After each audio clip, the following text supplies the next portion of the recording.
మీద మానవులకి స్వరామృత కలశాలను అందించటం కోసం అవతరించిన పుంభావ సరస్వతి బాలమురళీకృష్ణ గారు.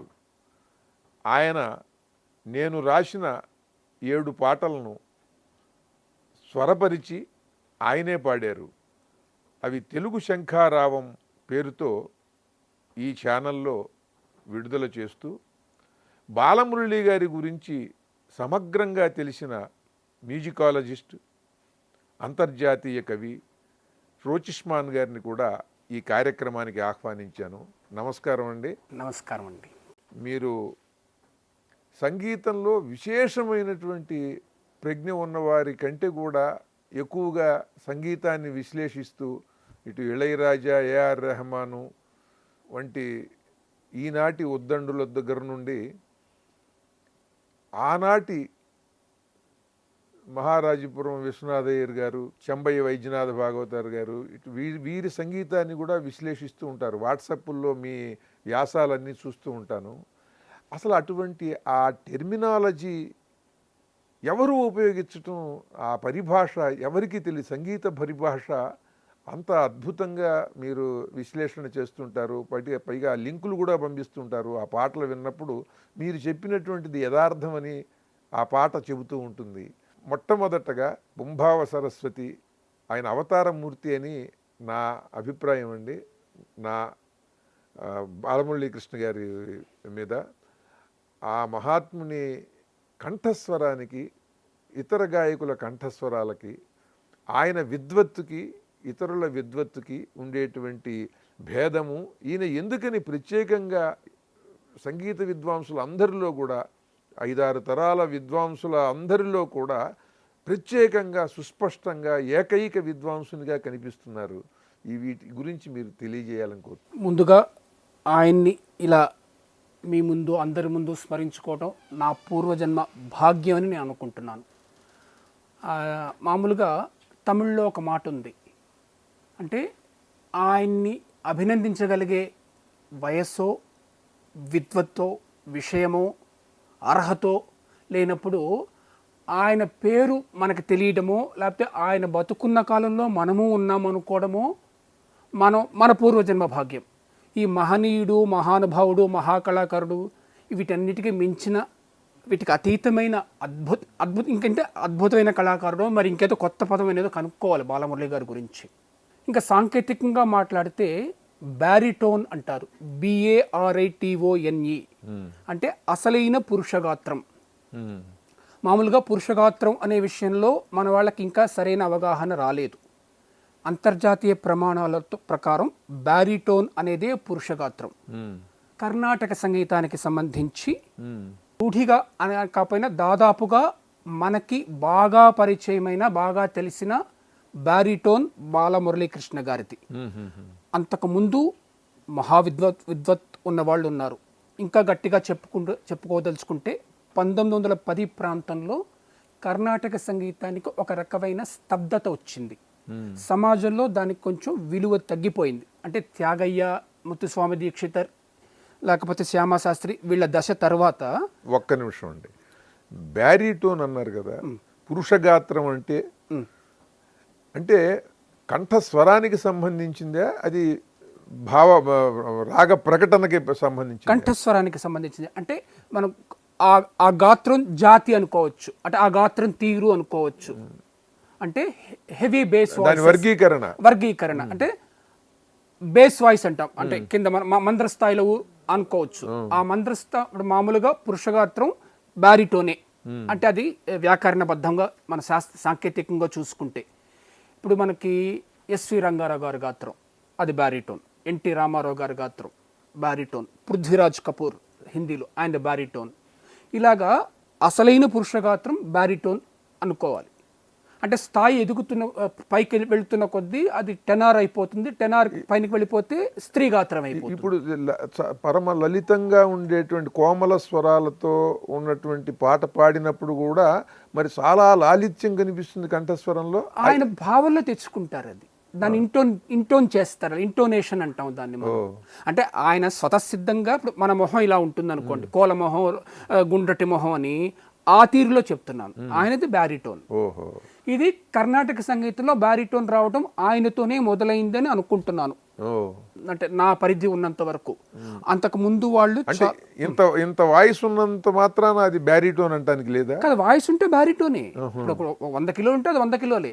ఆ 100 కిలోల వ్యక్తి అందంగా ఉన్నాడా, ఆ 100 కిలోలతో వ్యక్తం అవుతున్నదా లేదా స్వరం అనేది? అంటే భారీ ఖాయం అంటాం కదా మనం, అతను ఉండే ఆజానుబాహుడండి అంటాం. అట్లాగా ఆ తీరులో చెప్తున్నాను, సాంకేతికంగా చెప్తున్నాను. పురుషగాత్రం అయింది. ఇప్పుడు ఇందాక మనం అనుకున్నట్టుగా 1910 ప్రాంతంలో కర్ణాటక సంగీతానికి ఒక పతనావస్థ అనే చెప్పొచ్చు. ఆ స్థితిలో అంటే తగ్గుముఖం పట్టింది. ఆ స్థితిలో అంటే ఒక 5గురు తమ అద్భుతమైన మేధతో కర్ణాటక సంగీతానికి, అంటే వాళ్ళు పంచప్రాణలై కర్ణాటక సంగీతానికి జీవితాన్ని ఇచ్చారు. మహారాజపురం విశ్వనాథ అయ్యర్, చెంబై వైద్యనాథ భాగవతర్, సెమ్మంగుడి శ్రీనివాస్ అయ్యర్, అరియక్కుడి రామానుజ అయ్యంగార్. ఈయన అసలు కచేరీలు మనం ఉంటున్న ఈ రూపంలో కచేరీలకి ఈయన ఆది పురుషుడు. తరువాత జిఎన్ బాలసుబ్రమణ్యన్. వీళ్ళు మళ్ళా కర్ణాటక సంగీతానికి కొత్త జీవితాన్ని ఇచ్చారు. వీళ్ళు పంచప్రాణాలై కొత్త జీవితాన్ని ఇచ్చారు. కొత్త శైలులతో మళ్ళీ ఒక రక పతన స్థితి నుంచి మళ్ళా జనం మధ్యలోకి తీసుకొచ్చారు. వీళ్ళ 5గురు అద్భుతమైన మేధావులు. ఈ దశ తర్వాత కర్ణాటక సంగీతంలో పెను విప్లవం బాలమురళీకృష్ణ. పెను విప్లవం ఒక వెల్లువ. ఆయన ఎప్పుడైతే వాళ్ళు మళ్ళీ కొత్త జీవితం ఇచ్చారో దాన్ని వెల్లువ చేసేసాడు ఈయన. అంటే సామాన్యుడికి అంటే ముందు కీర్తన పాడటం, కృతి పాడటం, ఒక రకమైన జిడ్డు, అంటే అది సరైన పదం కాకపోవచ్చు, అంటే అర్థం కావచ్చు, ఆ జిడ్డుని తీసేసాడు సాహిత్యం నుంచి ఆయన. అనవసరమైన తీసేసాడు. ఇప్పుడు రామ కనవేమిరా అంటే ఎవరికి అర్థం అవ్వదు, జనాలు పారిపోయారు. దాన్ని నేనేం చేశాడు, ఆ సాహిత్యాన్ని అర్థం చేసుకున్నాడు. రామ కనవేమిరా అనేది ఒక శ్రోతకు అర్థమయ్యేట్టుగా ఆయన చెప్పాడు. అది ఆయన చేసిన పెను విప్లవం. దీనికి మళ్ళా జిఎన్బి ఈయనకి ఆదర్శం. జిఎన్ బాలసుబ్రహ్మణ్యన్ మొదటగా ఆ ప్రయత్నం చేశాడు. ఇప్పుడు ఆనంద నటేసా అని ఆయన పాడడం మొదలెట్టాడు. ఇప్పుడు ఆనంద నటేసా అనేది మనకు అర్థం అవుతోంది. అంత కొంతకాలం ముందు ఎవరికి అర్థమయ్యేది కాదు. అంటే ఈ జిఎన్ బాలసుబ్రహ్మణ్యన్ ప్రభావం బాలమురళి మీద బాగా ఉండేది. కొన్ని కచేరీల్లో, అంటే బాలమురళి గారు ఆయన యవ్వన ప్రాయంలో, అంటే 19-20 ఏళ్ల ప్రాయంలో జిఎన్బిని మక్కి అనుకరిస్తూ పాడిన కచేరీలు కూడా ఉన్నాయి. అందరికీ తెలిసింది, నెట్లో కూడా దొరుకుతుంది అది. ఆయన అంటే అందరికి సోషల్ మీడియాలో వచ్చింది అది. అయితే ఈయన ఏం చేశారంటే, వీళ్ళ 5గురికి లేని మేధ ఈయనలో ఉండేది. ఈయనలో ఒక విపరీతమైన సృజనాత్మకత ఉండేది. ఆ భావాన్ని సరిగ్గా పట్టుకోవటం, అంటే ఆయనకి ఆ వెల్లువలాగా పొంగుతుంది ఆయనకి. ఆ వెల్లువ వెళ్ళిపోయింది అంతర్జాతీయ, అంటే జాతీయ అంతర్జాతీయ స్థాయికి వెళ్ళిపోయింది అది చిన్నతనం. అసలు ఇంకా ఆయన రావటం వచ్చేసింది. ఆయనకు 20 ఏళ్లకి ఆయనకి ఎక్కడికో వెళ్ళిపోయారు. మొత్తం దేశం వ్యాప్తమే కాదు, అంతర్జాతీయంగా కూడా మనం దక్షిణ భారతం వైపు తిరిగి చూసే స్థితికి తీసుకొచ్చేసారు ఆయన. మనకు ఒక దశలో ఉత్తరాది వాళ్లే శాస్త్రీయ సంగీత గాయకులు అనే స్థితి ఉండేది.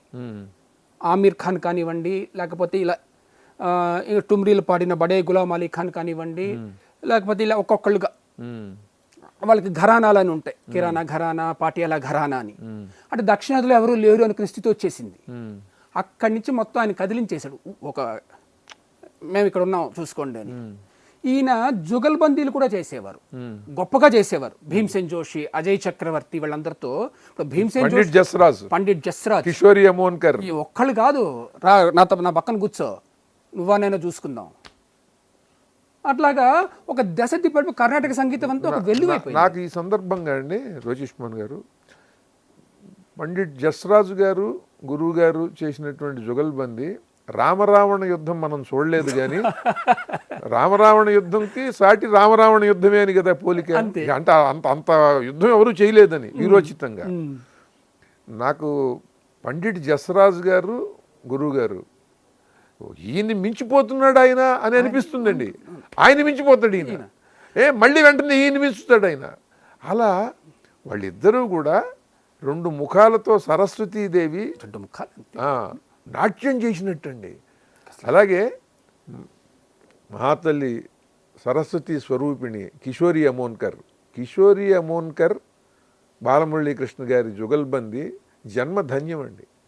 అది ఎన్నిసార్లు విన్నా అసలు ఈ భూమి మీద మనం ఎంత అదృష్టవంతులం. పుట్టి ఇది ఒక్కటి విన్నందుకే. ఇక మిగతా ఏం చేసామని కాదు, మిగతా కవిత్వం చదివామా, మిగతా సంగీతం ఎవరిదన్నా విన్నామా, మనం ఏ మంచి పనులు చేసామనేది కాదు. నాకైతే ఈ మానవ జన్మకి ఇంత అద్భుతమైన సంగీతం విన్నాం కదా చాలుగా అనిపిస్తుందండి నాకు. అది రోను మజుందార్తో ఫ్లూటు, ఈయన జుగల్బందీ చౌరసియా గారితో ఉంది, హరిప్రసాద్ చౌరసియా గారితో ఉంది, రోను మజుందార్తో చాలామందితో ఉంది. కానీ రోను మజుందార్తో నీవే నీవే మోహన్ రాగంలో, అలాగే సామజీవరగమన, ఆ తర్వాత కళ్యాణ్ రాగంలో ఉంటుందండి. అసలు అది అది అది వినటం కన్నా జీవితంలో కాస్ట్లీ లైఫ్ అని అంటారు చూసారండి. ఆ పాష్ లైఫ్ అనేటువంటిది ఇది పాష్ లైఫ్. ఎందుకంటే అష్టైశ్వర్యాలలో సంగీత శ్రవణం ఒకటి. సంగీతం అంటే ఇది సంగీతం, ఏదో సంగీతం కాదు, అంటే దేనికది సంగీతమే. మీరు అన్నారు కానీ జుగల్బందీలు, అసలు ఆ జుగల్బందీలు ఏమిటండి అసలు మానవుడికి సాధ్యం? ఆ మానవ కంఠస్వరంలోంచి ఇంత మధురమైన శ్రావ్యమైన కోమలమైన స్వరాలు, మధురమైన స్వరాలు, గంభీరమైన స్వరాలు, అవన్నీ సమ్మోహనకరంగా ఉండటం, అవన్నీ కూడా ఒక క్రమబద్ధంగా ఈ పాత్రలోంచి ఆ పాత్రలోకి వంపినట్టుగా ఆయన కంఠస్వరంలోంచి మన హృదయంలోకి అలా వచ్చేస్తూ ఉంటాయి.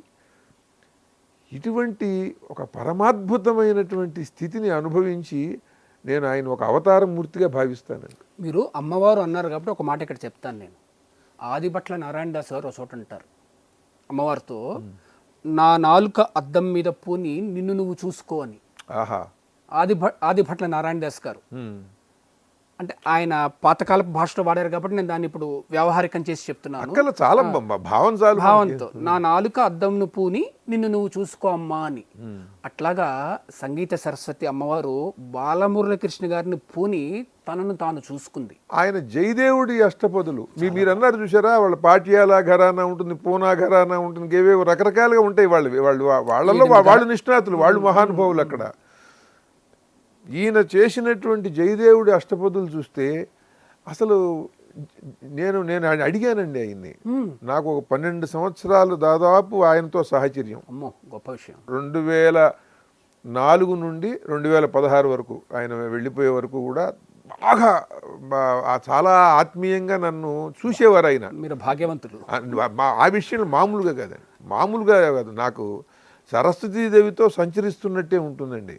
ఆయన చమత్కారాలు అవన్నీ కూడా ఏదో ఒక బాలుడులాగా మనతో కలిసిపోతాడు. ఆయన ఒక బాల్య స్నేహితుడిలాగా కలిసిపోతారు. అంతటి మా మహానుభావుడు ఆయన. నేను ఆయన అడిగా, గురువుగారు అసలు అంత మృదువుగా ఎలా చేస్తారండి, అసలు ఆ స్వర రచన అలా ఎలా పాడతారండి? నేను అమాయకంగా అడుగుతున్నాను, ఎందుకంటే తెలియని వాడు తెలియనట్టే అడుగుతాడు కదా. అందుకని సంగీతం గురించి నాకు తెలియదు అని అంటే ఆయన, నేను ఎక్కడ చేశాను అలా అన్నాను. జయదేవుడు అక్కడ కూర్చునేవాడు, నేను ఏదో అనేవాడిని. చిన్న చిరునవ్వు ఆ ముఖంలో ఉంటే ఈ కాగితం ఇలా పెట్టేవాడిని, లేదంటే పక్కన పెట్టి మళ్ళీ ఇంకో రకంగా చేసేవాడిని. ఆయన పరిపక్వత అంటే ఆయన తన్మయం అయిపోయాడండి. నాకండి అప్పటి నుంచి జయదేవుడు అష్టపదులు వింటుంటే జయదేవుడు బాలమురళి గారు ఎదురు కనిపిస్తూ ఉంటారు. ఈయన పాడుతూ ఆయన ఎదురుకుండా ఉన్నట్టుగా నాకు అనుభూతి కలుగుతుందండి. కదా, ఆ అనుభూతి భలే ఉంది కదా. జయదేవుడు అక్కడ కూర్చున్నాడు, ఆయన నవ్వుతున్నాడు. నేను పాడుతుంటే ఆయన చిరునవ్వు ముఖంలో ఉంది అంటే నేను ఈ పాట ఇక్కడ పెడతాను. చిరునవ్వు లేదు అని అంటే ఇంకో రకంగా పాడతాను. అది ఆయన మానసిక స్థితిని సూచిస్తోందండి. అంటే పాండిత్యాన్ని దాటిపోయాడు. ఇప్పుడు బాలమురళి వారికి పాండిత్యం అనేది ఏదో ఊరికే దర్భపులలాగా, ఈయన అక్కడ ఎక్కడికో దాటి వెళ్ళిపోయాడు. మీకు ఇంకోటి అందరికీ తెలిసినటువంటి ఒక విషయం ఉన్నది, మరి కొంతమందికి తెలియకపోవచ్చు. సొగసు నీ సొమ్ము అనే పాట కీర్తన ఉంది కదా, ఆయన రాసింది. సొగసు నీ సొమ్ము కళ్యాణి రాగిణి వగలు విరజిమ్ము నా భావజాలములో. నేనేదో పాడాను అనుకోండి. ఆయన ఆ పాట పాడుతుంటే కేరళలో త్రివేంద్రంలో ఒక మహారాజు గారి సంస్థానం, అక్కడ పౌర్ణమి రోజున వాళ్ళు అక్కడ సభ ఏర్పాటు చేసి సముద్ర తీరంలో పెడితే ఈయన పాడుతుంటే అసలు నింగిపై పై గగసి ఆలపించగా నవనీతమై,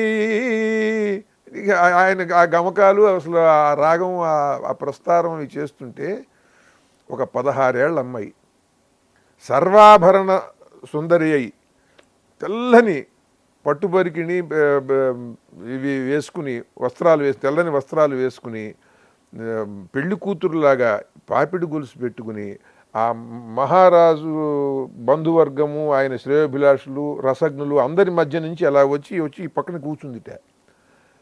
వీళ్ళు అనుకున్నారట మహారాజు గారి మనవరాలో ఎవరో వాళ్ళ కుటుంబంలో అమ్మాయి వచ్చి మామూలు కూర్చుంది అని అనుకున్నారు. వాళ్ళు అనుకున్నారు బాలమురళి గారితో వచ్చారేమో, అందుకని అంత చనువుగా వచ్చి అక్కడ కూర్చుంది అని వాళ్ళు అనుకున్నారట. ఈ పాట అయిపోయిన తర్వాత అలా లేచి వెళ్ళిపోయింది అండి అమ్మాయి. ఎవరెవరెవరంటే ఎవరు లేరు. కళ్యాణి రాగ దేవత ఆవిడే, సరస్వతీదేవి, బాల సరస్వతి, అలా అమ్మవారు అలా వచ్చేసింది. ఆయన చెప్పిన విషయం నాకు తెలియదు, వాళ్ళకి తెలియదు. వాళ్ళేమో నాతో వచ్చినటువంటి అమ్మాయి అనుకున్నారు, మన బంధువుల అమ్మాయి అనుకున్నారు. నేనేమో మహారాజుకి సంబంధించినటువంటి అమ్మాయి. మరి అంత రాజోచితమైనటువంటి అలంకారాలతో అంత వర్చస్సుతో వచ్చింది. కూర్చుని మనం బాగా వచ్చి వెళ్ళిపోయింది. అసలు పరమ స్వతంత్రంగా వచ్చేసింది. ఇది నాది ఇదంతా అన్నట్టుగా వచ్చేసి ఆ సంగీత సామ్రాజ్యం నాది అన్నట్టుగా వచ్చి ఆడు కూర్చుందిట. అంటే మీరు అన్నారే జయదేవుడిని చూసి పాడే అన్నారు, అది ఇమాజినేషన్ అండి, ఇల్యూషన్. ఎవరో నేను అనుకోవచ్చు, మీరు అనుకోవచ్చు, ఎవరితోనో మనం వాళ్ళు కనిపిస్తుంటే మనం ఏదో రాశామని. అది రకరకాలుగా సైక్రియాటిస్టులు ఇంకో రకంగా చెప్తారు, అది ఏదైనా అనుకోవచ్చు. కానీ ఇది ప్రత్యక్షంగా కనిపించాలి కదా.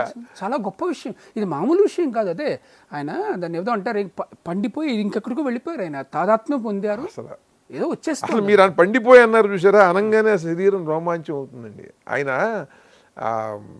ఆయనతో ప్రతి క్షణము కూడా అంత గొప్పగా ఉంటుంది. అంటే బెంగాలీ రవీంద్ర సంగీతం అందరూ నిష్ణాతులు ఆయన. దాంట్లో ఆయన పెద్ద అవార్డు వచ్చింది. ఆ పురస్కారం వాళ్ళకే ఇస్తారు, అక్కడ వాళ్ళకి, బెంగాలీ వాళ్ళకి అది ఇచ్చారు. అలాగే ఆయనకి ఈ భారతదేశంలో ఎవరికి రాని 3 అవార్డులు ఆయనకి. ఆయనే సింగరు, జాతీయ గాయకుడుగా, జాతీయ సంగీత దర్శకుడుగా, జాతీయ విద్వాంసుడు, గొప్ప విద్వాంసుడుగా. ఇక్కడ ఒక స్పష్టత ఇస్తే బాగుంటుంది మనకు. కొంతమంది అనుకుంటున్నట్టుగా ఆయనకి జాతీయ గాయకుడు వచ్చిన సినిమా వేరు, జాతీయ సంగీత దర్శకుడుగా పురస్కారం వచ్చిన సినిమా వేరు, రెండు ఒకటి కాదు, కాకపోవచ్చు. అంటే అందులో ఏదో కొంత వీళ్ళకి. ఇప్పుడు ఆయన దేనికండి ఆయన సంగీతం ఇచ్చిన భగవద్గీత కాదండి. 75లో హంసగీతి అని ఒక కన్నడ సినిమా వచ్చింది. ఆ సినిమాలో ఆయనకి అందరూ అనుకుంటున్నట్టుగా సంగీత దర్శకత్వానికి జాతీయ పురస్కారం రాలేదు, గాయకుడిగా వచ్చింది, దాంట్లో అయిపోయింది. రెండవది ఆయనకి సంగీత దర్శకుడి జాతీయ పురస్కారం వచ్చింది మధ్వాచార్య అనే కన్నడ సినిమా. శంకరాచార్యుడు. ఇక్కడ మరో విశేషం ఏమిటంటే ఆయన సంస్కృత సినిమాలకి సంగీతం చేశారు. శంకరాచార్య భగవద్గీత చేశారు. జీవి అయ్యరే చేశాడు ఇవన్నీ. శంకరాచార్య, మధ్వాచార్య, రామానుజాచార్య. శంకరాచార్య సంస్కృతం, మధ్వాచార్య కన్నడం, రామానుజాచార్య తమిళ్. మూడిటికి జీవి అయ్యరే దర్శకుడు, మూడిటికి బాలమురళీకృష్ణ సంగీతం. అందులో మీరు మధ్వాచార్య సినిమా నెట్లో కూడా దొరుకుతోంది. కేవలం టైటిల్ మ్యూజిక్ మాత్రం వింటే ఆయన ఎంత గొప్పవాడో తెలుస్తుంది. ఆయన సృజనాత్మకత అసలు ఏ స్థాయిలో ఉంటుందో తెలుస్తుంది. ఎవరైనా ఇది వినేవాళ్ళు వినండి, నెట్లో దొరుకుతోంది. మధ్వాచార్య టైటిల్ మ్యూజిక్ 4 నిమిషాలు 5 నిమిషాల్లో ఉంటుంది. ఆయన ఎంత మేధావో తెలుస్తుంది. అదే సినిమాకి చేస్తున్నాడు ఆయన.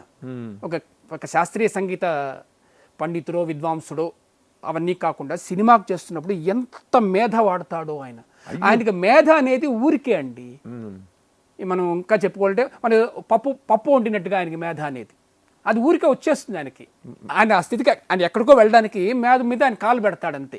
ఆయన కామన్ సెన్సే. ఆయనకి ఏదో ఉందండి. అంటే ఇతరుల మహామేధ ఆయన కామన్ సెన్స్, ఆయన ఇంగిత జ్ఞానం. అదే అదే సంగీత భాషలో చెప్పాలంటే ఇతరులకి పై పంచమో ఆయనకి ఆధార షడ్జమో. అందరికీ పై పంచమం అవుతుంది అది. ఎవరైతే అంటే ఈ షడ్జమంలో మొదలుపెట్టి పై పంచమానికి వెళ్ళడం చాలా కష్టం. పై పంచమానికి వెళ్తారు కొంతమంది గొప్పవాళ్ళు.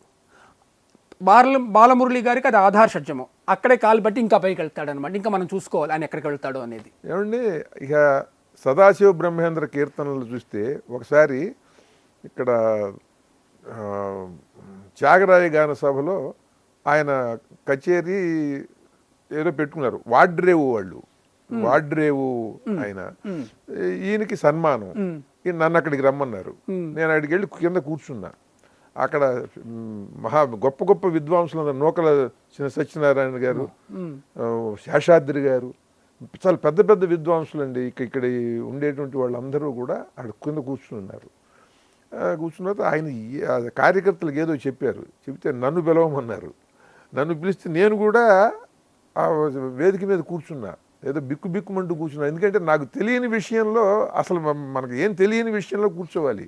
కూర్చున్న తర్వాత ఆయనకి సన్మాన పత్రం అవి చదివి సన్మానం చేసేటప్పుడు నన్ను మాట్లాడిమని ఆయన చెప్పారు.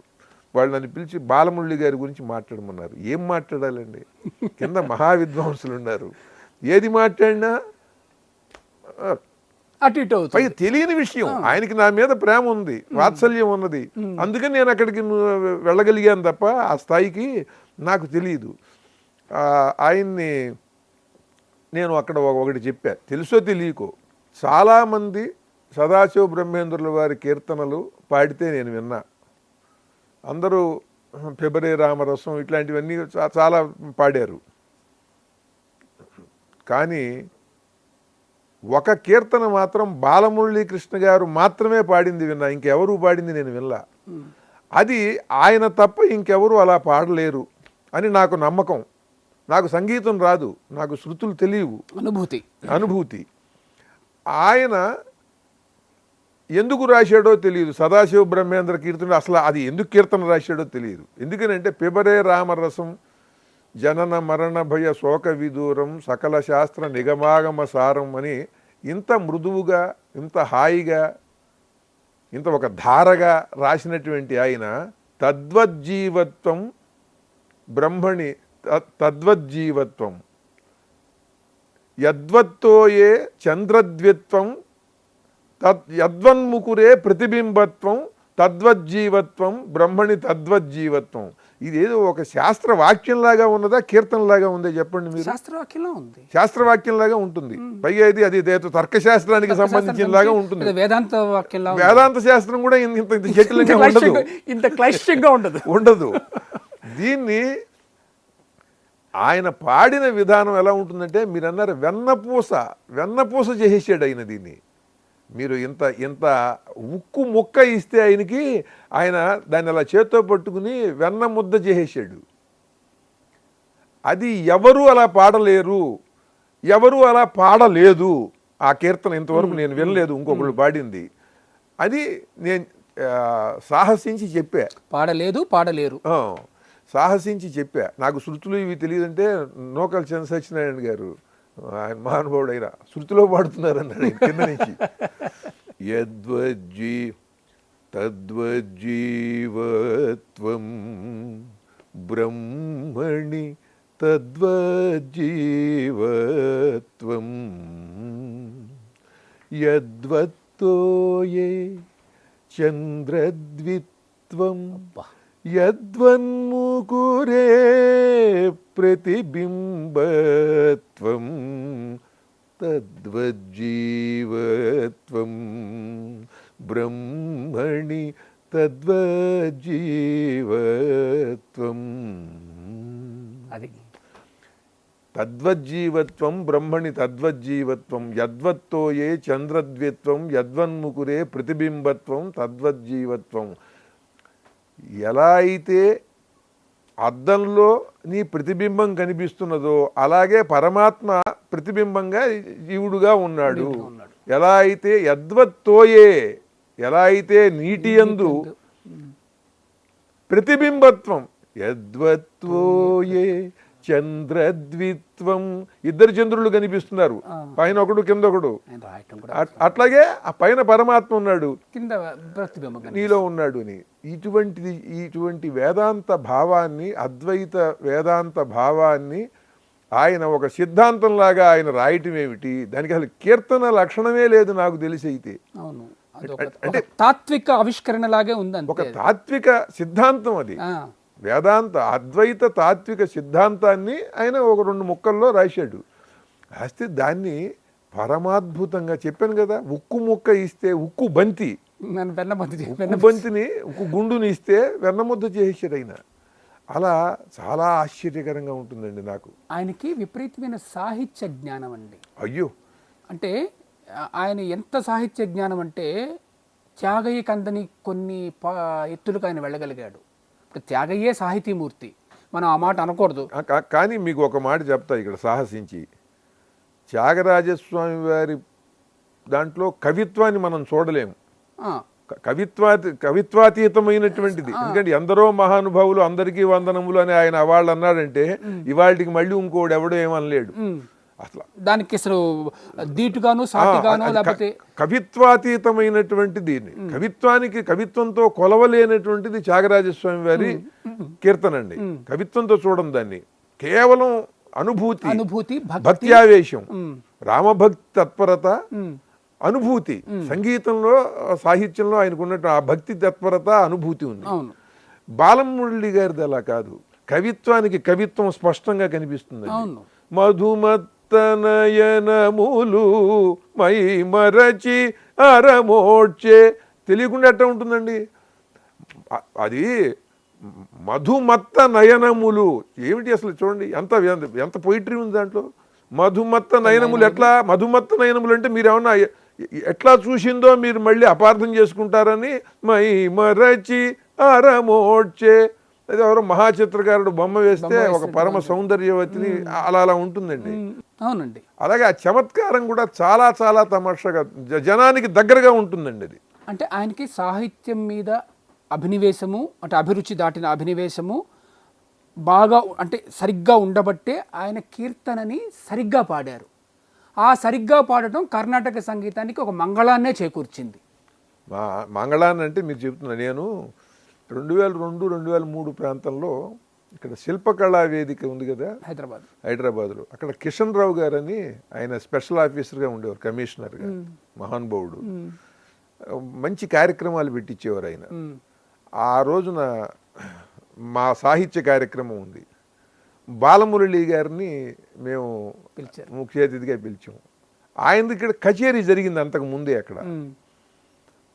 ఆయన కచేరీ అయిన తర్వాత మేము ఈ కవులందరం వెళ్ళి చుట్టూ చేరి, నేను అప్పుడు ఆయన మీద ఒక ఆసుగా ఒక పద్యం చెప్పా. మీరు మా మంగళం అయింది, సంగీతానికే మంగళప్రదమైంది అన్నారు కదా, దాని మీద నేను అట్లాంటిదే ఒక పద్యం. రాగ రసవృష్టిలో శివరాత్రి వేళ, అవాళ్ళ శివరాత్రి, రాగ రసవృష్టిలో శివరాత్రి వేళ తడిసి ముద్దయి తానైన తత్వమెరిగి మనసు లయమయి మరి ఒక మాట లేక ఉల్లమయ్యను మంగళం పల్లి. ఇప్పుడు ఈ హృదయం అంతా మంగళంపల్లి ఆయన గానం ఆక్రమించుకుంది. మంగళంపల్లి అంటే కైవల్యం, మంగళప్రదమైనటువంటి పల్లి అది. అందుకని అలా హృదయం అంతా కైవల్య స్థితిని పొందింది. రాగ రసవృష్టిలో శివరాత్రి వేళ తడిసి ముద్దయి తానైన తత్వమెరిగి మనసు లయమయి మరి ఒక మాట లేక ఉల్లమయ్యను మంగళంపల్లి ఇప్పుడు. అలా అప్పటి నుంచి నేను ఆయనకి చేరువనయ్యానండి. అది ఆ శివరాత్రి వేళ శివుడు నాకు కలిగి 2002 అలా అక్కడి నుంచి మళ్ళీ 2009 శివరాత్రి నాడు నా రామలింగేశ్వర శతకాన్ని ఆవిష్కరించారు ఆయన, మళ్ళీ శివరాత్రి నాడు మన రవీంద్ర భారతిలో. ఈ త్యాగయ్య అని మనం అనుకుంటున్నప్పుడు, ఈ త్యాగయ్య పరంగా అంటే త్యాగయ్య చెయ్యని ఒక గొప్ప విషయం కూడా బాలమురళి చేశారు. 72 మేళకర్త రాగాల్లోని కృతులు చేశారు. చాలా చిన్న వయసులో 20 ఏళ్లలో 20 ఏళ్లలో 16-17 ఏళ్ల లోపల రాశారు. అవును. చాలా ఆశ్చర్యం. అంటే అసలు ఆయనకి అంటే మనం ఆ దార్శనికత ఉంటుంది కదా, దానికోసం వచ్చారు. దానికోసం వచ్చారు, అవన్నీ నిర్వర్తించారు, జనాల్ని మొత్తం కర్ణాటక సంగీతం వైపు తిప్పారు, దాని గతి మార్చారు. ముఖ్యంగా కర్ణాటక సంగీతంలోకి మేధ సాధన ఈ రెండు రావడానికి బాలమురళి గారే ఆదర్శము, లేకపోతే దారి చూపించిన వ్యక్తి. ఆయన తర్వాత వచ్చిన వాళ్ళు ఇప్పుడు జేసుదాస్ గారు కానివ్వండి, శేషగోపాలన్, మధురై శేషగోపాలన్ తమిళ్లో, లేకపోతే ఇప్పుడు మన మల్లాది బ్రదర్స్, ఇవాల్టి వరకు చూసుకుంటున్నా కూడా ఒక యువకులు రావడం, చదువుకున్న వాళ్ళు రావటం, ఆ వచ్చిన వాళ్ళు ఒక విద్వత్తు, సాధన, మేధ వాడటం. అంటే కర్ణాటక సంగీతంలో మేధ అనేది రావడానికి కారణం బాలమురళి గారు. అంటే ఈ విషయానికి ఈ ప్రపంచం ఉన్నంతకాలము, కర్ణాటక సంగీతం అనేది ఉన్నంతకాలము బాలమురళి గారికి రుణపడి ఉంటుంది. ఆ కర్ణాటక నిజానికి అండి ఇన్ని విషయాలు తెలియవు, కానీ ఆయన అవతారమూర్తిగా నేను భావిస్తా. ఎందుకనంటే ఆయన కవిత్వము, ఆయన సంగీతము, ఆయన గానము ఇవి చూస్తే చాలా పరమాద్భుత స్థితిలో ఉంటాయండి. కవిత్వం కూడానండి, బాలమురళి గారి కవిత్వం మీద మహాద్భుతమైనటువంటి ఉపన్యాసాలు ఇవ్వచ్చు, అంత చక్కగా ఉంటుంది. అంటే చమత్కారం ఎక్కువ ఉంటుంది ఆయనలో, సహజమైన చమత్కారం. మామూలుగా వ్యక్తిగతంగా మాట్లాడుకుంటున్నప్పుడు కూడా అవన్నీ కొన్ని క్షణాల్లో ఉంటాయండి. భూమిని మోయుట మిన్న భూమిపై వేయు పన్నుల భారము మోయుట కన్నా. అలా ఆయన అది ఏదో ఒక పాదరసం లాంటి అంతే మెదడు అంటే ఆయనకి. అది ఏమిటో పాదరసం కాదు, వేదరసం. ఏమిటో అన్ని క్షణాల్లో జరిగిపోతూ ఉంటాయి. ఆయన జోక్స్ వేసిన అలాగే ఉంటుంది, ఆయన గుచ్చడం కూడా అలాగే ఉంటుంది, అవతల వాళ్ళని గుచ్చడం. ఒకసారి నేను అన్నా ఆయనతో, గురువు గారు 22 శృతులు ఉన్నాయంటారు కదా సంగీత శాస్త్రంలో, మీరు ఏ కీర్తన అయినా సరే ఈ శృతిలో పాడండి అంటే ఆ ఫలానా శృతిలో పాడేస్తారు మొత్తం. నేను ఏ పాట పాడినా 22 శృతులు ఉంటాయండి అన్న. అంటే ఆయన ఒకసారి అలా చూసిన వంక, అలా పాడటం చాలా కష్టం, నా వల్ల కాదు. ఆయన ఒక కార్యక్రమంలో చెప్పారు, ఆయన మన ఇంగ్లీష్లో మాట్లాడితే ఎక్స్టంపోర్ అంటారు. ఆయన ఏది ఒకటి అనుకుని వచ్చి స్టేజ్ మీద కూర్చుని వేదిక మీద కూర్చొని చేయరు. ఆయన ఒకసారి ఒక కీర్తన అయిపోయిన తర్వాత మధ్యమావతి రాగాన్ని ప్రతి మధ్యమంలో అందుకున్నారు. అందుకున్న తర్వాత ఆయనకి తెలిసింది, ఆయన వెనక్కి వెళ్ళలేరు, ఇప్పుడు పాడేశారు. అది కేరళలో జరిగింది. అది ఒకతను లేచి మీరు పాడిన రాగం ఏమిటని అడిగాడు. ఈయనకి తెలుస్తోంది వాడు ఏమంటున్నాడు, ప్రతి మధ్యమావతి రాగం అని. వాడు తెచ్చాడు. అంటే అంటే సమయస్ఫూర్తికి పరాకాష్ట అండి ఆయన. ఆయన ఏ సినిమా ఏ భాషలో పాట పాడినా సూపర్ హిట్. తమిళ్, కన్నడ, తెలుగు అన్ని పాటలు హిట్లు. ఏ పాట పాడినా సమయస్ఫూర్తి అంటే చెప్తాను. అపూర్వ రాగంగళని ఒక తమిళ సినిమా వచ్చింది, అది మనకు తూర్పు పడమర అని తెలుగులో వచ్చింది. ఆ కథాంశమే కొంచెం విచిత్రంగా ఉంటుంది. బాలచందర్ చెప్పగానే విశ్వనాథన్కి చెప్పారు, ఎంఎస్ విశ్వనాథన్ దానికి తెలుగులో తమిళ్లో సంగీత దర్శకుడు. విశ్వనాథన్కి ఏం చేయాలో తెలియట్లేదు, ఈ సినిమా కథాంశం వేరేలా ఉంది.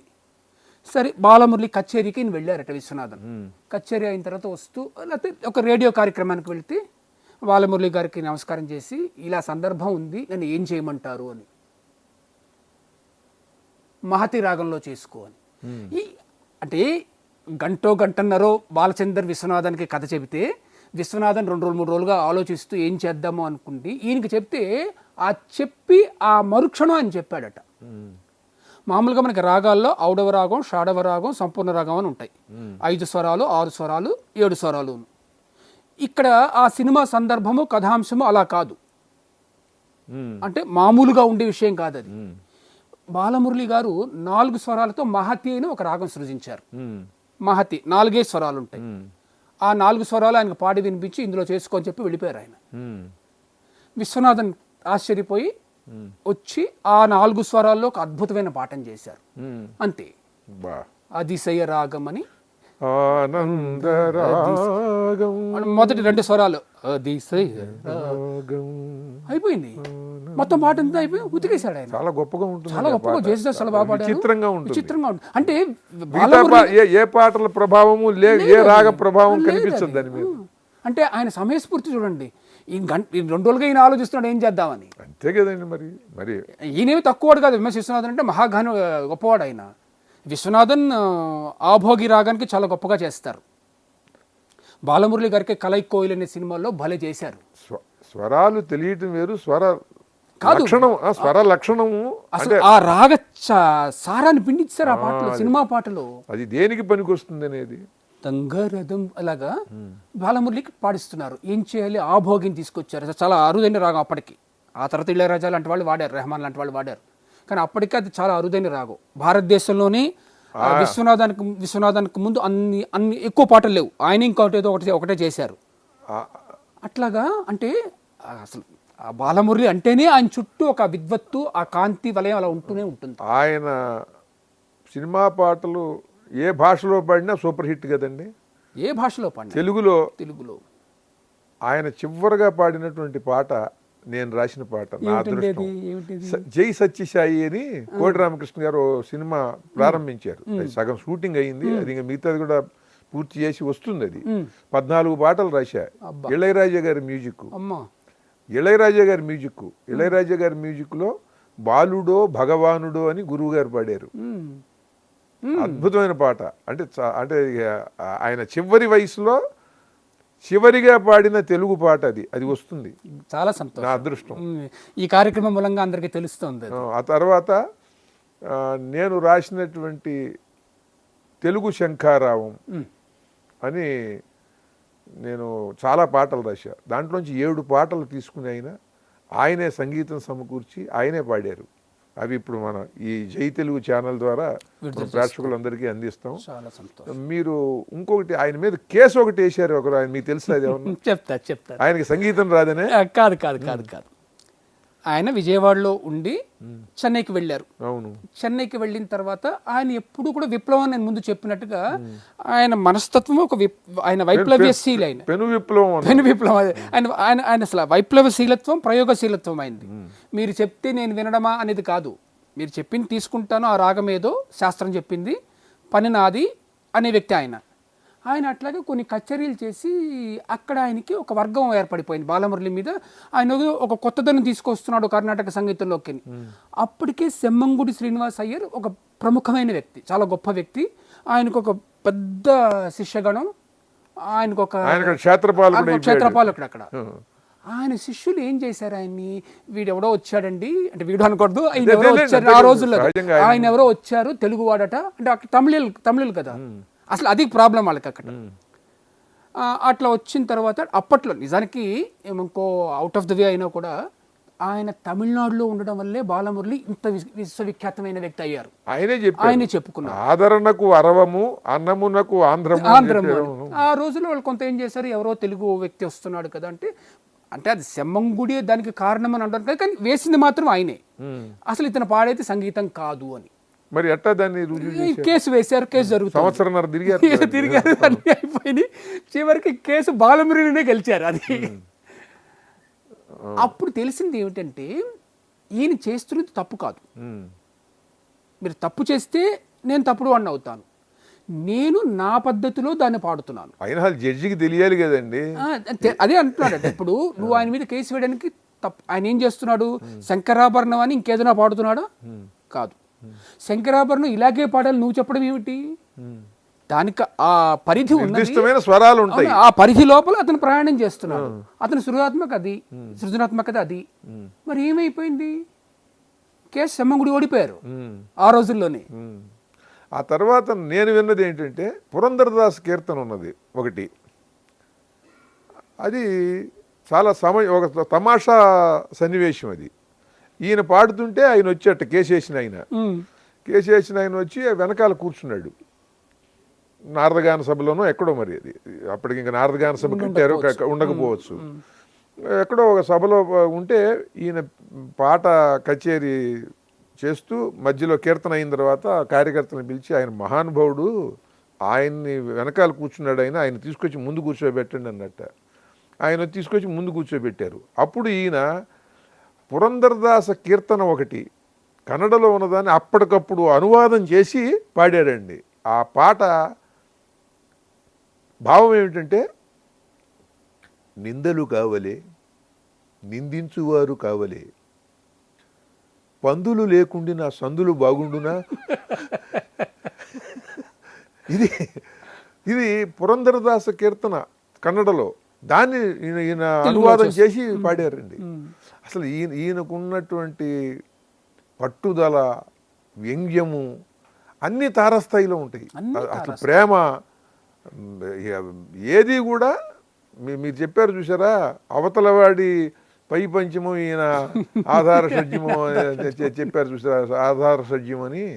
అలా చాలా మన పట్ల ఉండే ప్రేమాపేక్షలు కూడా అలా ఉంటాయి.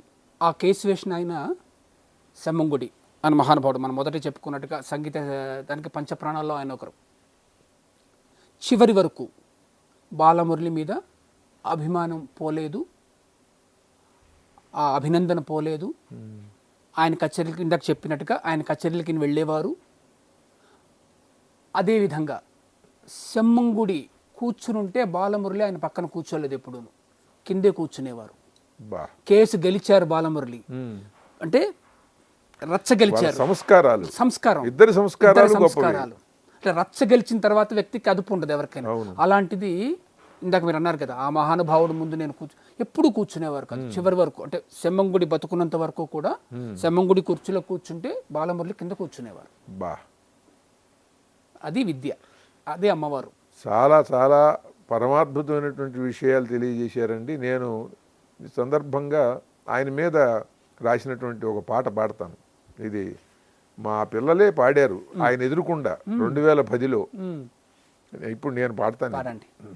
మధుర సుధాఝరి నీ గానలహరి మంగళం పల్లి బాలమురళి, మధుర సుధాఝరి నీ గానలహరి మంగళం పల్లి బాలమురళి, ధన్యులై విను మానవాళి, ధన్యులై విను మానవాళి, అదృశ్యులై విను దేవతాళి, మధుర సుధాఝరి నీ గానలహరి మంగళం పల్లి బాలమురళి.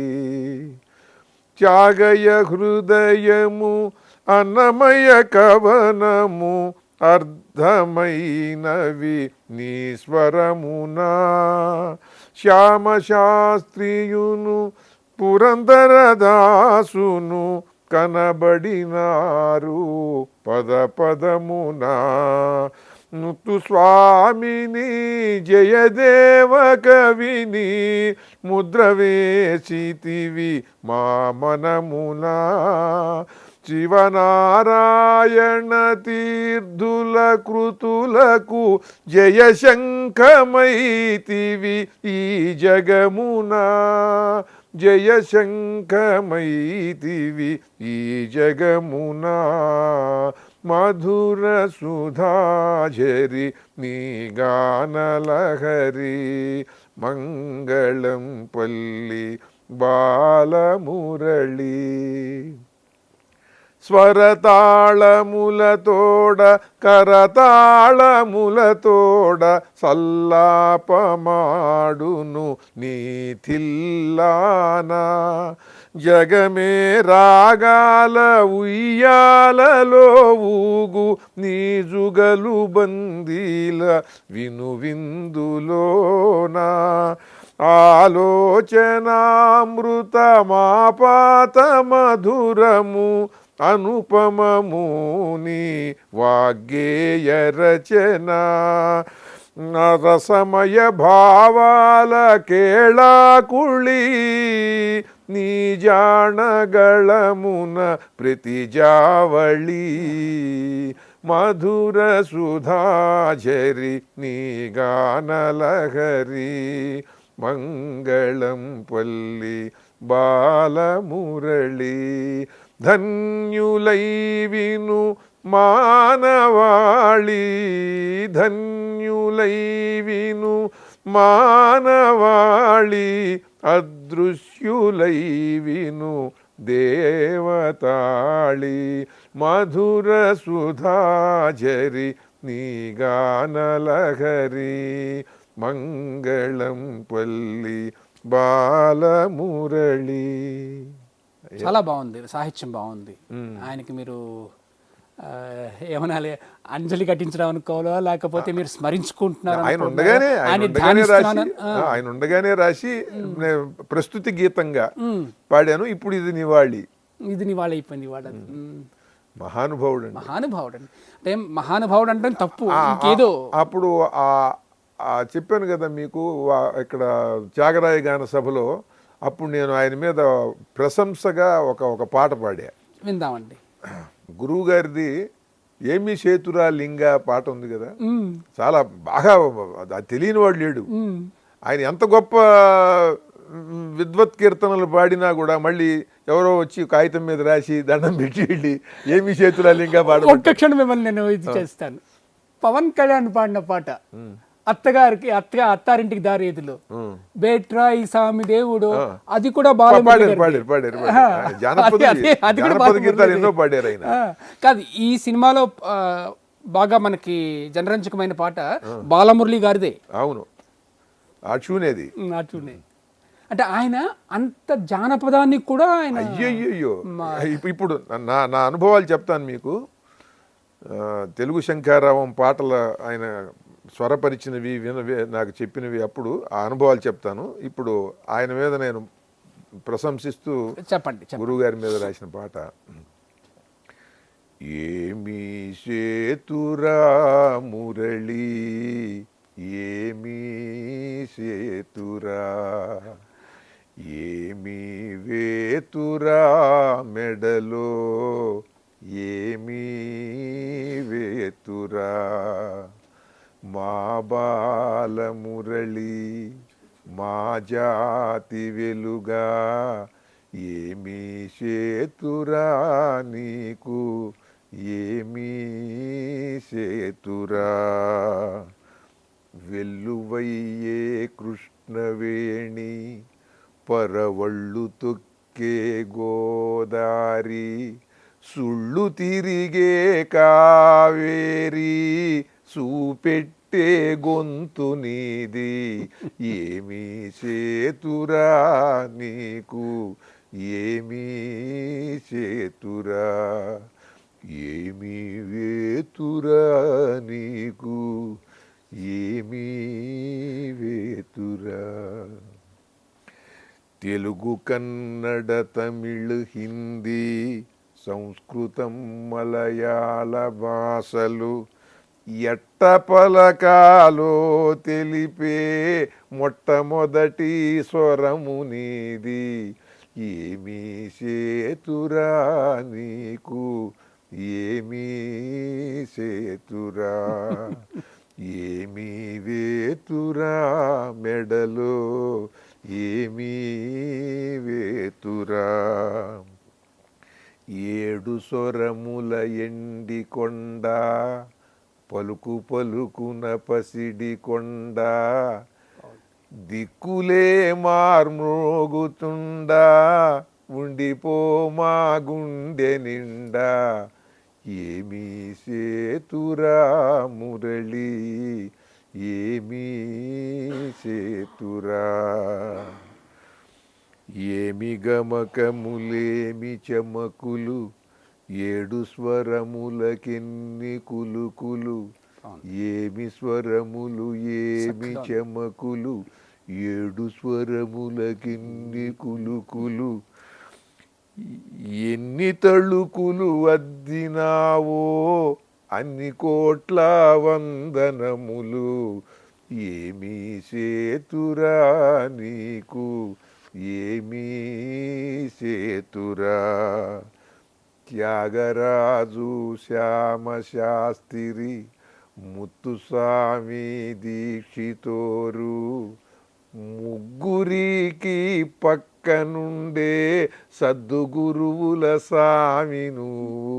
సద్దు అంటే శబ్దం, అందుకే సద్గురువుని సద్దు, జానపదుడు సద్దు అన్నాడు కనుక శబ్దం అక్కడ కూడా అది సరైనటువంటి శబ్దమే అయింది. సద్గురువు శబ్దానికి గురువు అని కూడా. శ్యామ శాస్త్రి త్యాగరాజు శ్యామ శాస్త్రి ముత్తుస్వామి దీక్షితోరు ముగ్గురికి పక్కనుండే సద్దు గురుగుల సామి నువ్వు.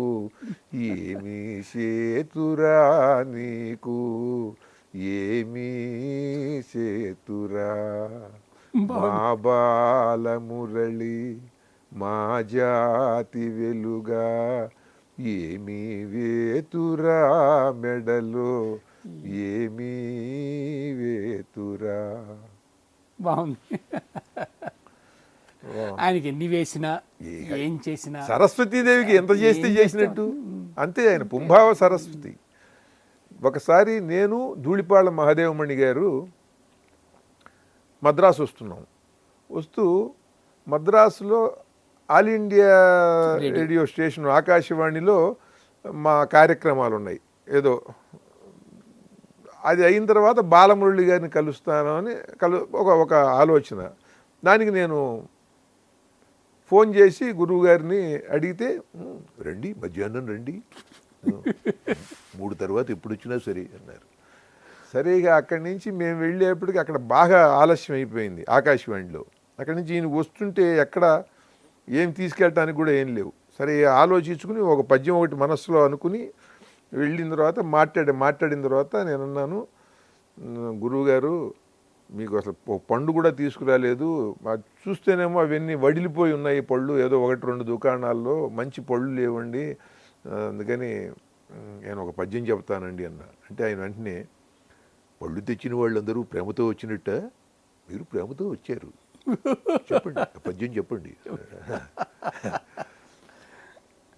పురుషాకార సరస్వతి శృతిమతి పుణ్యాహ వాచస్పతి మురళీగాన మనోజ్ఞ మంగళ సుధాపూర్ణ ప్రవాహాకృతి వరరాగౌషధ కల్పనాహితమతి వాగ్గేయ యజ్ఞాకృతి స్వరగంగాజరి సన్నుత అంజలి స్వరగంగాజరి సన్నుతాంజలి మహాసంగీత ధన్వంతరి అని పద్యం చదివానండి. ఇది ఒక్కసారి అలా చూశారు నా వంక చూసి ఈ పద్యం రాసివ్వండి అని అక్కడ పుస్తకం ఉంటే ఇచ్చారండి. నేను పద్యం రాసిస్తే ఆయన తీసుకుని ఇలా తీసుకుని పక్కన పెట్టుకోవాలా అంటే చెబుతున్నాడంటే మనం నేర్చుకోవాల్సినవి ఇవన్నీ. ఆ పద్యాన్ని ఇలా కళ్ళకి అద్దుకుని అక్కడ పక్కన పెట్టారు. వాళ్ళ సాయంత్రం ఒక సభ జరిగింది. ఆ సభలో ఆయన కూడా వచ్చారు. ఆయన ముందు కూర్చుని ఉన్నారు. మేమేమో కె విశ్వనాథ్ గారు కూడా వచ్చారు. నేనేమో మాది కవి సమ్మేళనం, ఆల్ ఇండియా రేడియో వాళ్ళ సభ, కవి సమ్మేళనం చేస్తారు. ఆల్ ఇండియా రేడియో వాళ్ళ సభలో ఆయనది నా పాట, ఈయన ఉగాది ప్రాశస్త్యం గురించి ధూళిపాళ మహాదేవమణి గారు చెప్పారు. ఆ సందర్భంలో నేను సభలో ఆసీనులై ఉన్నారు పుంభావ సరస్వతి అని చెప్పి నేను మళ్ళీ పురుషాకార సరస్వతి శృతిమతి పుణ్యాహ వాచస్పతి అని మళ్ళీ పద్యం చదివా. అయిపోయింది. జనం అందరూ ఆనందించారు. మేము వెనకాలే ఉన్నాం, వేదిక వెనకాల ఉన్నాం. ఆయన అక్కడ కూర్చుని ఉన్నారు కదా. ఒక 5 నిమిషాల తర్వాత ఇక వెళ్ళిపోవాలి అందరం. ఇక వాళ్ళు మాతో సంతకాలు పెట్టించుకుంటారు చెక్కులకి, ఇక మేము వెళ్ళిపోవడమే. ఈ పరిస్థితుల్లో ఒకసారి చూస్తే ఇలా ఎవరో ఇలా నా భుజం తట్టారు. వెనక్కి చూస్తే గురువుగారు నమస్కారం అండి అని కాళ్ళకి నమస్కారం చేశారు. చూస్తే మధ్యాహ్నం మీరు రాసిచ్చారు కదా పద్యం, అది జాగ్రత్తగా పుస్తకం బీరువాలో పెట్టే. చిన్నపిల్లాడిలాగా. అంటే ఎందుకండి చెప్పటం అంటే అంత విలువ ఇచ్చాను ఆ పద్యానికి, అంత విలువైన పద్యం నువ్వు రాశావు, నేను నిన్ను గ్రహించాను అని చెప్పటం. అది మళ్ళీ ఫోన్ చేసి ఎప్పుడో చెప్పొచ్చు కదండి. అక్కడే చెప్పడం.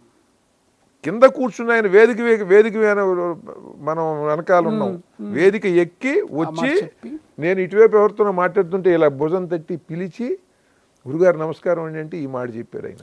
అంటే ఆయనకు అభిరుచి, అభినందన, ప్రేమ అంటే అక్షరం మీద వీడు పనికొచ్చే కుర్రాడు అనేది అది అనిపించింది ఆయనకి. మీరు ఇక్కడ నేను చెప్పచ్చో లేదో వివరాలకు వెళ్లకుండా పైన మాత్రం చెప్తాను. నాకు అప్పుడు 20 ఏళ్ళు ఉంటాయండి. రంగారావు గారు నన్ను ఏదో కార్యక్రమానికి తీసుకువెళ్ళారు. తమిళనాట చాలా ప్రముఖమైన పాట అది. ఆ పాట అది అందరూ పెద్దలందరూ ఉన్నది, నేను ఒక్కడినే అక్కడ అనామకుడిని, అప్పట్లో కుర్రవాళ్ళు అనామకుడిని. ఈయన ఉన్న సంగతి తెలియదు. లైట్లన్నీ ఆపేసి వీడియో షో జరుగుతోంది. ఆ పాట రాగానే నేను నవ్వాను. అలా చేయకూడదు, ఈ వయసులో అప్పుడు చేయకూడదు. గబుక్కన ఇలా తొంగి చూస్తే ఆయన బాలమురళి గారు, నాకు గుండె జల్లుమంది. నా పక్కన రంగారావు గారు కూర్చున్నారు, వివేక రంగారావు గారు. నాకు నేను చేసిన తప్పు నాకు తెలిసిపోయింది. అంటే నాతో పాటు వచ్చాడు అని ఈయన సైకిల్ చేస్తున్నారు. బాలమురళి అలా చూసి ఇది ఈ పాటకి వేడంటే వీడికి బుర్ర ఉంది, నేను ఎవరినో కోన్కిస్ గొప్ప హిట్ అయిపోయిన పాట అది, మొత్తం విశ్వవ్యాప్తంగా, అసలు తమిళనాడుకి అది పెద్ద పాట అది. అంటే ఆ పాట నేను పేరు చెప్పను కానివ్వండి, ఆ గాయకుడిని నేను ఒకసారి మాట్లాడితే నేను జీవితంలో పాడిన అత్యంత గొప్ప పాట అదే అన్నారు నాతో. ఆయనకే అంత ఇష్టం, ఆ పాట పాడిన గాయకుడికి అంత ఇష్టం. నేను 20 ఏళ్ల వాడిని నవ్వాను. ఈయన మహామేరు, ఈయన నాకు గుండె జల్లు మీద గుండె జారిపోయింది. నాకు 10 మంది ఉండే చోట నేను నవ్వడం ఏంటి శబ్దంగా.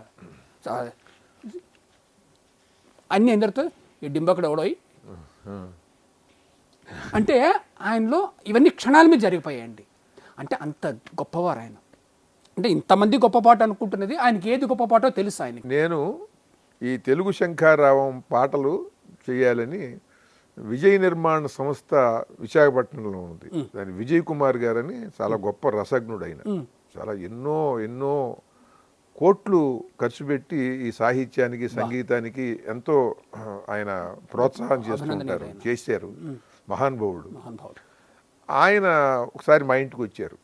మా ఇంటికి వచ్చి ఏమిటి మీరు ఏం చేస్తున్నారంటే, ఇగో ఇలా తెలుగు భాష మీద పాటలు దాదాపు 70 పాటల దాకా రాశానండి. అంటే ఏం చేయాలనుకుంటున్నారంటే, బాలమురళి గారు పాడితే బాగుంటుంది అనుకుంటున్నానండి అన్నారు. పాడిద్దాం అన్నారు. నేను లేకపోతే ఈయన దగ్గరికి వెళ్ళి నేనేం పాడతాను. ఆయనకి ఈయన చాలా ఆత్మీయులు. బాలమురళి గారిని ఎవరు పోషించట్లేదు అనేటువంటి అపఖ్యాతి లేకుండా ఆయనకి నెలకి ఇన్ని లక్షలు అని చెప్పి ఆయన ఇస్తూ, అంటే ఒక బ్రాండ్ అంబాసిడర్గా అనమాట, వాళ్ళ కంపెనీకి బ్రాండ్ అంబాసిడర్గా ఈ గురువు గారిని పెట్టి నెలకి ఇన్ని లక్షలని ఇస్తూ, ఆయన ఎక్కడికి వెళ్ళినా సరే ఆ ఖర్చులు రాను పోను ఇవన్నీ ఉంటాయి కదా, అవన్నీ మొత్తం ఆయన చూస్తూ చాలా అద్భుతం చేశారు. అందుకని ఆయనకు బాగా ఆయనతో పరిచయం కదా, నేను మాట్లాడతానన్నారు. నాకు పరిచయమే కానీ నేను అడగలేను, మరి దాని ఖర్చు ఇవన్నీ మనం ఉంటుంది కదా. ఆయన ఫోన్ చేశారు, నేను ఈయనకి ఫోన్ చేశాను, వెళ్ళిపోయాను ప్రోగ్రాము చూసుకుని ఈ తెలుగు శంఖారావం పాటలు అవి అని చెప్పి నేను ఆయనకి పాటలన్నీ రాసేసి ఇలా ఇస్తుంటే ఆయన అక్కడ కూర్చుని, ఇలా కాదు, ఒక లైన్కి మధ్యలో కాస్త ఖాళీ ఉండాలి, నేను స్వరాలు రాసుకోవాలి అని. అలాగే రాశాను గురువుగారు అని ఇలా ఇచ్చా. ఈ పాటలు 8 పాటలు ఇలా చూశారు. 8 కాగితాలు చూసి, అన్నీ తెలుసు ఆయన అనమాట, అన్నీ తెలుసు. తర్వాత రాసిన తర్వాత మ్యూజిక్ చేస్తున్నప్పుడు చక్కెర కలిపిన తీయని కమ్మని తోడు పెరుగు తెలుగు అని నేను రాసినటువంటి పాటని కేదార రాగంలో చేసినప్పుడు ప్రతిదైనా ఆహా ఆహాహా అంటున్నా నేను, అద్భుతం అని. ఇది అంతగా అనలా. కానీ సరస్వతి గారు ఉంటారు, ఆయన కార్యక్రమాలన్నీ మొత్తం డిజైన్ చేశాడు. ఆవిడ చాలా గొప్ప కళాకారిణి. ఆవిడన్నారు, ఇది వెనక అంత పురియలే, అదే అంటే అలాగే ఇంకో రకంగా పాడుదాం అని వెంటనే ఇంకో రాగంలో పాడేశారండి. నేను ఎంత పరమానందం అంటే నాకు, ఎందుకంటే ఆయన ఒకే పాటని 2 రాగాల్లో పాడినటువంటి చరిత్ర అయిపోతుంది అది. నాకు ముందు ఆయన ఎట్లా పాడితే బాగుంటుంది ఏదైనా, కానీ వెంటనే పైగా ఇవాళ పాడి మళ్ళీ ఇంకో సినిమాలో ఇంకో రకంగా ఇంకో రాగంలో ట్యూన్ చేస్తే అదే పాట సాహిత్యాన్ని ఆయనే మళ్ళీ పాడితే కానీ అంత రికార్డు రాదు. కానీ ఇప్పుడు ఆయన మ్యూజిక్లోనే ఆయనే కేదార్ రాగంలో చేశారు, ఆయనే బేహాగ్ రాగంలో చేశారు. నేను అన్నాను, గురుగారు దీని పేరే తెలుగు శంఖారావం అండి, మరి బేహాగ్ రాగం అని అంటే దానికి మరి తెలుగులో ఏమంటారని నేను విహంగా అని పెట్టేశారు పేరు. అంటే మీకు రెండు రాగాలలో చక్కెర కలిపిన తీయని కమ్మని తోడు పెరుగు తెలుగు అనే పాట ఇప్పుడు ఈ పాటల్లో ఉంటుందండి. ఆయన చాలా మహానుభావుడు, ఆయన సాహితీమూర్తి కూడా అండి. చెప్పే కదండి, ఆయనకి ఆయనలో ఉన్నంత కవిత్వం, ఆయనలో ఉన్నంత కవిత్వం చెప్పాలనంటే సదాశివ బ్రహ్మేంద్రులు, శివనారాయణ తీర్థులు, వీళ్ళల్లో కవిత్వం పాలు ఎక్కువ. అంటే వాళ్ళు ఒక భాషలోనే రాస్తుంటారండి. ఈయన తమిళ్లో రాశారు, సంస్కృతంలో రాశారు. ఈయన పలు భాషల్లో స్వహస్తాలతో రాసిన కీర్తనలు సూర్యకాంతి అని ఒక పుస్తకంగా కూడా వచ్చింది. అవును, నాకు ఇచ్చారు ఆయన. ఆ సూర్యకాంతిలో ఈ పాటలన్నీ ఉంటాయి, ఇవన్నీ ఉంటాయి. ఆయన రాసినవన్నీ అన్నీ దాదాపుగా ఉంటాయండి. అంటే మరి మీరు మన పెద్దవాళ్ళందరూ కూడా 1-2 భాషలో రాస్తుంటారు. ఈయన సంస్కృతం, కన్నడం, తమిళ్. ఆయన తమిళ్ ఎక్కడ వస్తుందండి, అక్కడికి వెళ్ళి ఉన్నారు కానీ ఆయన వచ్చేసింది అంతే, ఆయనకి రాసేసారు అంతే. ఆయన ఇంగ్లీషు ఆయన ఏం చదువుకోవాలా, బడికెళ్ళలా, మరి ఇంగ్లీష్ ఆయన ఎంత అద్భుతమైనటువంటి ఇంగ్లీష్ మాట్లాడతారు. అది బాల మేధావి కూడా అండి ఆయన. మన సరస్వతి అని అనుకుంటున్నాం,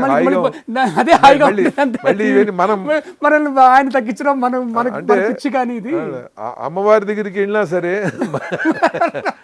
కొబ్బరి ముక్కి కావాలని పుంభావ సరస్వతి అండి. ఆయన సరస్వతీదేవి పురుష రూపంలో వచ్చింది. పురుషాకార సరస్వతి శృతిమతి పుణ్యాహ వాచస్పతి మురళీగాన మనోజ్ఞ మంగళ సుధాపూర్ణ ప్రవాహాకృతి వరరాగౌషధ కల్పనాహితమతి వాగ్గేయ యజ్ఞాకృతి.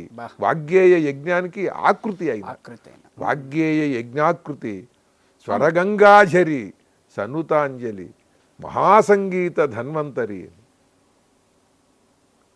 అటువంటి మహాత్ముడు ఇవాళ మనం తలుచుకోవటం అవతారమూర్తి. ఆయన నేను రాసినటువంటి 7 పాటలకి ఆయనే సంగీతం సమకూర్చి ఆయనే పాడితే అవి నేను ఆయనలాగా పాడలేక తత్తరబిత్తరమని పాడితే అది సూపర్ హిట్ అయిపోయింది. వాణి హంసపై విహరించే వంశధారణ తెలుగు, అది చాలా పెద్ద హిట్. అలాగే కృష్ణా జిల్లా గొప్పతనం అంతా రాశాను. శ్రీకాకుళపురి ఆంధ్ర విష్ణుని శ్రీకమలం నా తెలుగు, సాగర కృష్ణా సంగమ శృతిలో నవరాగం నా తెలుగు, మువ్వ వేణు గోపాలుడు ఊదే పిల్లన గ్రోవే నా తెలుగు, కులుకులు అలకలు సత్యకు నేర్పే కూచిపూడి నా తెలుగు. అట్లాగే గుంటూరు వైభవం అనమాట, అంటే గుంటూరు జిల్లా వైభవాన్ని పాడుతూ దాన్ని కళ్యాణ రాగంలో చేశారు. పాట అంతా అయిన తర్వాత నేను అన్నాను, గురువుగారు కనకదుర్గ కొండ మీద నుంచుని ఇలా చూస్తున్నప్పుడు ఆ కృష్ణా నది అంతా కనిపిస్తూ మొత్తం నిండుగా ఉన్న కృష్ణ బ్యారేజీకి ఇవతల ఆ కృష్ణ మీద నుంచి చల్లని గాలులు అలా వెళ్ళి ఆ గుంటూరు జిల్లాలో ఉన్నటువంటి రసజ్ఞుల్ని తాకినట్టుగా ఉండాలి, ఒక ఆలాపన ఏదన్నా అనండి గురువుగారు అన్నా. ఇలా ఒకసారి చిన్న ఒక ఎక్స్ప్రెషన్ ఇచ్చాడు, అలాగా అన్నట్టుగా అని పాడారండి. దాంట్లో ఉంటుంది అంటే చల్లని గాలులు అలా కృష్ణానది మీద నుంచి అలలను తాకుతూ అలల మీద నుంచి అలా అలా అలా వెళ్ళి ఆ గుంటూరు సీమలో ఉన్నటువంటి వాళ్ళకి తాకి, సీతానగరం ఉంటుంది అక్కడ, గుంటూరే గుంటూరు సీమ వారందరికీ కూడా సోకి వారికి ఆహ్లాదాన్ని ఆనందాన్ని కలిగించినట్టుగా ఒక ఆలాపన ఏదైనా ఉంటే బాగుంటుందండి. ఎందుకంటే కళ్యాణ్ అంటేనే ఆయన ఆలాపనలు కదా అన్నీ. అందుకని నేను ఆ మాట అన్నా. అంటే అలా పాడారు దాంట్లో చాలా అద్భుతంగా. ఈ రోజున అవతారమూర్తి మంగళంపల్లి బాలమురళీకృష్ణ గారి గురించి కాసేపు చర్చించుకోవాలంటే నాకు మీరే కనిపించారు. ఎందుకనంటే ధన్యోస్మి అండి. మీరు ఎంతోమంది మహనీయులు మహానుభావులు ఆయనతో సాంగత్యం ఉన్నటువంటి వారు, బాగా ఆయన అభిమానానికి పాత్రులైన వారు, ఆయన్ని పుంభావ సరస్వతిగా ఆరాధించే వాళ్ళు ఉన్నారు. కానీ మీతో నాకు ఉండేటువంటి స్నేహానికి మీరేంటంటే ఇతరేతరమైనటువంటి ఇళయరాజా కానీ, ఇటు ఏఆర్ రెహమాన్ కానీ, ఇటు లేకపోతే మన ఇప్పుడున్నటువంటి మ్యూజిక్ డైరెక్టర్ కీరవాణి కానీ, ఎవరైనా దేవిశ్రీ ప్రసాద్ కానీ, ఎవరు ఏ పాట చేసినా సరే దాన్ని ఆధునికంగా వాళ్ళు సమకూర్చేటువంటి ఆ వాయిద్యాల రీతులు, వాటిల్లో కూడా ఉండే గొప్పదనాన్ని విశ్లేషిస్తూ ఎవరిలో ఏ గొప్పదనం ఉన్నా చెప్తారు. ఎవరిలో ఏదన్నా ఒకవేళ ఏదైనా చిన్న తప్పు ఉన్నా కూడా దాన్ని కూడా ధైర్యంగా చెప్పగలిగినటువంటి స్వభావం మీది. అందుకని నాకు మీతోనే చెప్పి, మనం ఇద్దరం కూడా మనకి ఎంత తెలుసు అనుకుంటామో అంత తెలియదు అనుకుంటాం కనుక ఇద్దరం తెలియని వాళ్ళం బాలమురళి గారి పాటకి బాగా ఉత్సాహపడిపోయి మాట్లాడుకుంటున్నట్టు ఇది.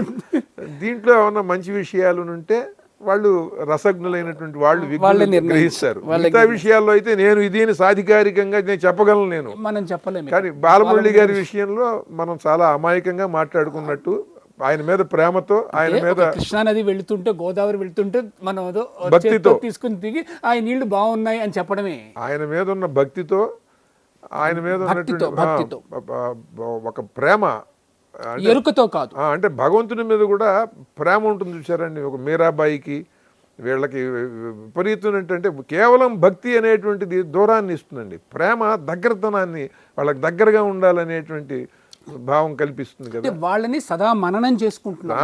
నాకు అట్లా బాలమురళి గారి పాట వినని, కీర్తన వినని రోజు ఉండదు, ఉండకూడదు గాక ఈ జీవితంలో అని కూడా కోరుకుంటున్నా. అది అరగంట అవ్వచ్చు, గంట అవ్వచ్చు, 2 గంటలు అవ్వచ్చు, ఒక చెప్పలేము. ఆయన కీర్తన వినటమే నాకు ఆనందం అండి. ఆయన ఉన్నారని మనం తెలుసుకోగలడమే మనకు జన్మధన్యమైనట్టు. ఇంకోటి, ఒకే కీర్తనని ఎప్పుడు వింటున్నా సరే ఎప్పుడు ఏదో కొత్త విషయం తెలుస్తూ ఉంటుంది దాంట్లో. ఎప్పుడు ఒకసారే 2 సార్లు అండి, వందల సార్లు విన్నా కూడా ఈ లక్షణం ఉండటం ఒక మహాగాయకుడి లక్షణం. అందరికీ ఇలా ఉండదు. ఇప్పుడు మీరు చెప్తున్నారు కదా, ఇవాళ ఒక కీర్తన విని మీరు 10 ఏళ్ళు విన్నారు, 10 ఏళ్ల తర్వాత మరోసారి వింటున్నప్పుడు ఇంకేదో తెలుస్తోంది అక్కడ. ఇలా అన్నాడా? ఈ లక్షణం ఈయన కాకుండా ఇంకో గాయకుడు ఉంది, మెహదీ హసన్కు ఉంది. ఆయన గజలు ఎన్నిసార్లు విన్నా ఇంకొకసారి వింటే, నేను దాదాపుగా నా 15వ ఏట నుంచి వింటున్నాను ఆయన గజళ్ళు. ఇప్పుడు మళ్ళా వింటుంటే అరే అప్పుడు నాకు ఇది తెలియలేదే అనిపిస్తుంది. అంటే వీళ్ళు మహాగాయకుడికి మాత్రమే ఆ లక్షణం ఉంటుంది. ఇప్పుడు మరొక పాట, ఇప్పుడు మన సినిమా పాట మనం విన్నాము, మన చిన్నప్పటి నుంచి వాటి వరకు నచ్చుతుంది, కానీ అందులో మనకు కొత్తగా తెలిసే విషయం ఏమి ఉండదు. కానీ బాలమురళిలోనూ మెహదీ హసన్లోనూ ఏమిటంటే వాళ్ళకి విద్వత్తు కారణం అండి. నాకు ఆయన రెండరింగ్ అంటే చాలా ఇష్టం. ఒక పద్యాన్ని ఎలా ఉచ్చరించాలి, పదాన్ని ఎలా ఉచ్చరించాలి అనేటువంటి దాంట్లో అసలు ఈయన మరొక సాంకేతికమైన మాట చెప్తాను, చెప్పండి. మామూలుగా మనకి సంగీతంలో తాళ సమం అని ఉంటుంది, అతీతం తాళం అట్లాగా. స్వర సమం అని ఒకటి ఉంటుంది. ఇది మనకి సాధారణంగా కర్ణాటక సంగీతంలో అంతగా అంటే తెలిసిన వాళ్ళు లేరు అని కాదు, ఇది మనకి హిందుస్థానీలో ఉంటుంది. వాళ్ళు మొదటి నుంచి అకారాన్ని అభ్యాసం చేయిస్తారు. అకార సాధన ఎప్పుడైతే ఫలిస్తుందో అప్పుడు స్వర సమం వస్తుంది. మళ్ళా ఇంగ్లీష్ సింగర్స్కి ఉంటుంది ఇది. ఆ స్వర సమం ఉన్న కర్ణాటక సంగీత గాయకుడు బాలమురళి. చాలా సంతోషం అండి. ఈ రోజున పుంభావ సరస్వతి బాలమురళి గారి గురించి కాసేపు మనం మాట్లాడుకున్నాం. మనం చేసుకున్న పుణ్యం అయితే, నేను చేసుకున్న పుణ్యం మీరు నన్ను పిలవటం, ఒక సామాన్యుడిని, నన్ను పెద్దగా చదువులేని వాడిని, పామరుణ్ణి. చాలా చాలా సంతోషం. మనం ఆయన అందించినటువంటి తెలుగు శంఖారావం 7 పాటలు కూడా మన జై తెలుగు ఛానల్లో రసజ్ఞులైనటువంటి ప్రేక్షకులకి అందిద్దాం. చాలా సంతోషం. ఈ తెలుగు శంఖారావం పాటల్ని వినండి, ఆనందించండి. బాలమురళి గారి గురించిన అనుభవాలు, అనుభూతులు ఇంకా ఇంకా చెప్పవలసినవి ఎన్నో ఉన్నాయి. మరొక ఎపిసోడ్లో కూడా బాలమురళి గారి గురించి ఇంకో గంట సేపు కూడా నా అనుభవాలు అనుభూతుల్ని మీకు అందిస్తాను. జై తెలుగు, జై బాలమురళి. జై బాలమురళీ కృష్ణ, జై బాలమురళీ కృష్ణ, జై జై బాలమురళీ కృష్ణ.